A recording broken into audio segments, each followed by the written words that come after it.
Like I said, we're just going to pick up from where we left off, because when I saw you guys last week, we were talking about how, yes, we have this huge victory at Gettysburg, where the South is really going to be on the run after Gettysburg, because they just simply don't have the manpower, they don't have the supplies. But like we were talking about before, Meade always sort of plays not to lose. He doesn't play to win. Lincoln needs someone who's playing to win.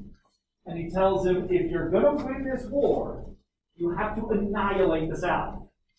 Now, remember, when we were talking about this, Lincoln's kind of put in a weird position. Because Lincoln's a politician. He has to think about really what the post-war nation's going to look like. Grant doesn't have to do that. Grant's a general. He just wants the war over. But it's very possible Grant doesn't quite have the stomach for this. He needs someone who's been passed over for promotions time and time again. A career military man who believes that he's been slighted. Now, I'll be the first to say he's probably not wrong. Grant is going to find a subordinate that he thinks is going to be perfect for this very nasty job. Grant's going to find General Sherman. Now, Sherman has been passed over for promotions. He's been patient, but now he's getting very impatient. He wants his promotions. He wants his glory.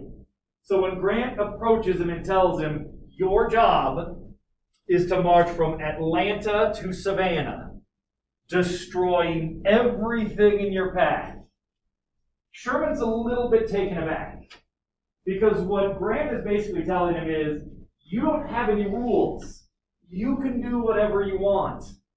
And Sherman's going to ask him. And he comes back to Grant and says, I want to be crystal clear about my orders here. Because if I'm not certain, and I come back after it's done, and you say you went too far, that this is potentially murder, he can be, in fact, thrown in prison, he can be demoted. There are all sorts of terrible things that can happen to him. So he says, I want to be crystal clear. What can I do to the South? And Grant just tells him, you can do whatever you want. Just destroy them. Everything's a combat. For 300 miles long and 60 miles wide, Sherman and his army literally burn everything to the ground in their scorched earth campaign. They destroy houses, they destroy croplands, they destroy churches.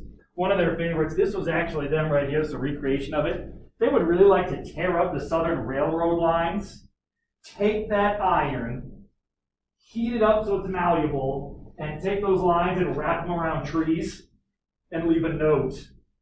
It says Sherman was here. In Georgia, people start saying, how can this happen? How is this unleashed upon us? Maybe the devil has come to Georgia. Does that ring a bell for anyone? Yeah, okay, all right. They start thinking, this is otherworldly. From Atlanta to Savannah, 300 miles long, it gets burned to the ground. Now I should probably ask, if you're a Southerner, should you be a little nervous about this? They're destroying everything. When he does get to Savannah, all the way on the coast, guess what happens to Savannah? Burns to the ground. He's done his job. And Sherman did it well. He crushed Georgia. But this is a man that's been slighted in the past. This is someone who wants to be certain he does his job correctly. So when he gets to Savannah, he simply says, well, let's turn north. He goes up through South Carolina, up into North Carolina, on his way to Virginia, destroying everything. Now across the South, everyone is saying, this is a lunatic. We have this maniac who's just destroying everything. Where's General Lee? Someone needs to save us. Now I need to ask you guys, what's Lee doing while all this is going on? What's he been doing ever since Gettysburg? Is he standing and fighting? What's he doing? Preparing? Potentially. He's always a preparer. Yes, sir. He's in Virginia. You're absolutely right. He tries to. It's not going to go well. We're going to talk about that in just a little bit. Lee's really on the run here. Remember, ever since Gettysburg, he simply can't replace the manpower. He doesn't have the numbers. He can't replace the supplies. He's simply continuing to fall back. In some instances, he's just a few hours ahead of his eventual captors. He's in a lot of trouble. The South in general is in a lot of trouble. What is there to do here? The Union is just running through the Confederacy, unchecked, destroying everything. There are plenty of soldiers that are unusually loyal to Lee. They love him.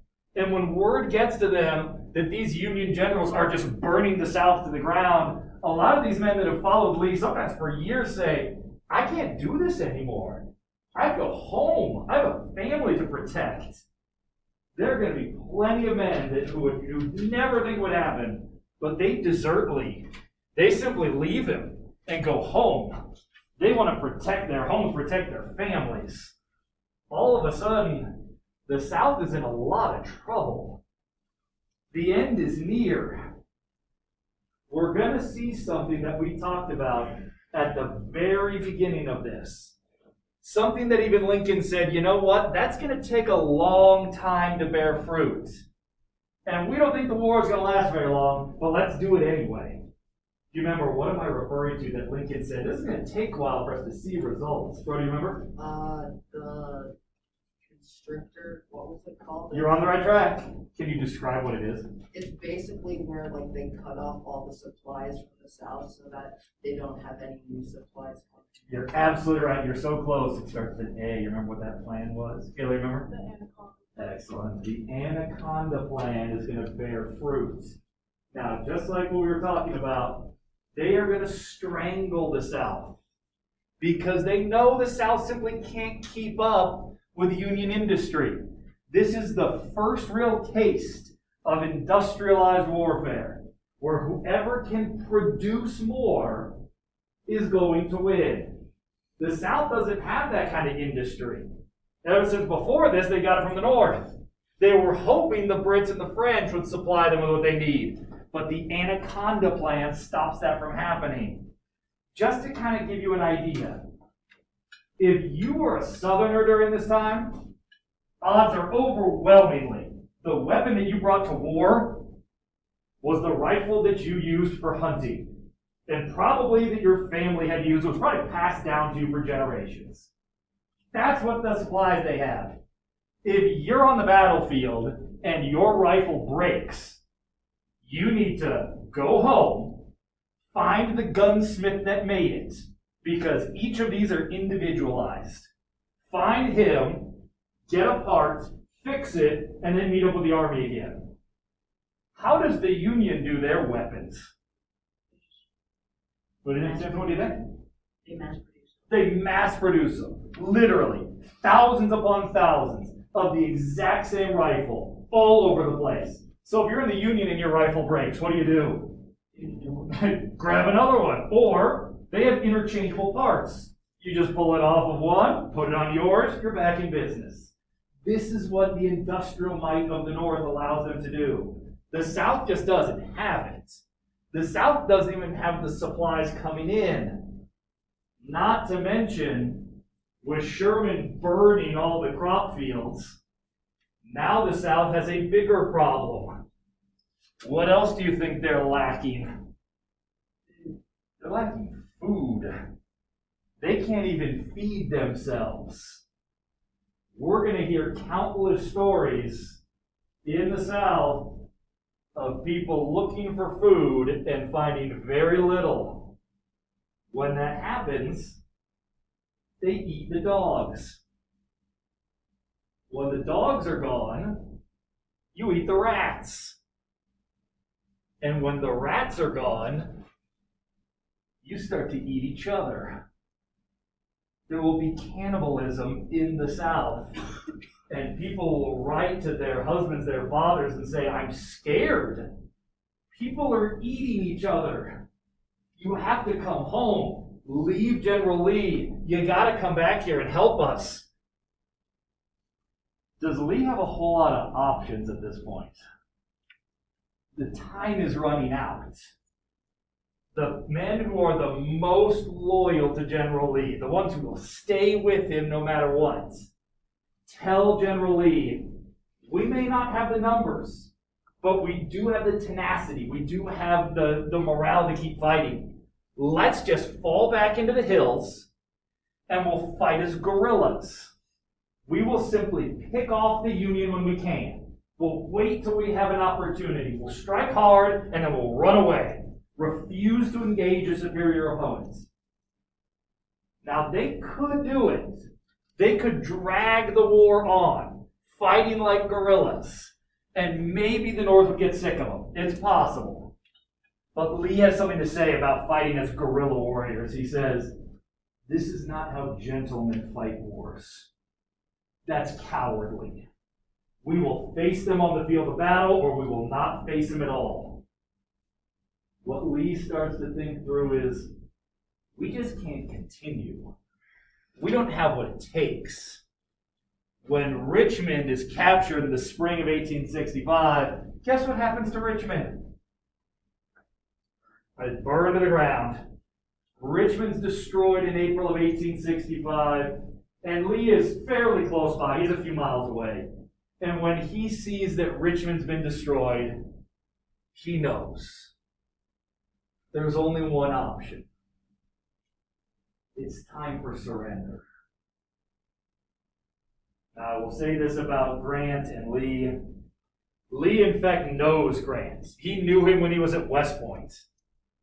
And he's learned about Grant. And he's going to write him a letter. And he tells Grant, I have gotten a great deal of respect for you. I've learned a lot about you, and you are a gentleman. I want to let you know I want to surrender. Now, Grant must have been ecstatic. The war's going to come to an end. But he knows Lee. He knew Lee at West Point. And he just writes back to him and he says, Sir, the honor is all mine. And he knows that Lee, the Southerner, he loves the pomp, he loves the circumstance. He tells him, I am willing to have you surrender however way you want. What would you like? You deserve all of the ceremony. And Lee just responds to him. He says, you've bested me. Let's agree on some terms. Now, Grant and Lee, they're probably about, give or take, about 5 miles away from each other when he reads this letter. Grant sends correspondence back to Lee and says, you know what? Why don't we meet in the middle? This way, no one is superior, no one is inferior. We'll meet in the middle and we'll discuss peace terms here.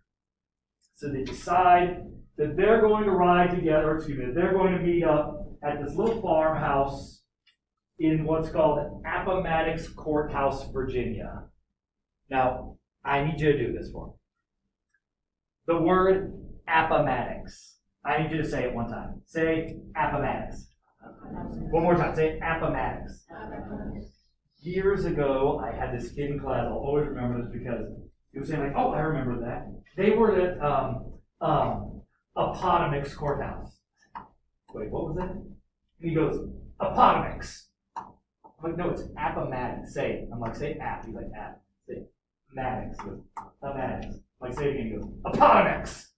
I'm like, what's wrong with you? Like, are you having a stroke or something? Like, say Appomattox. He goes, Appomattox. I'm like, I can't fix you. You're broken. So one more time. Appomattox. There we go. At Appomattox Courthouse, Virginia, they're going to meet up. Now, there's kind of a weird story that goes with this because Grant is going to get there first. which is a little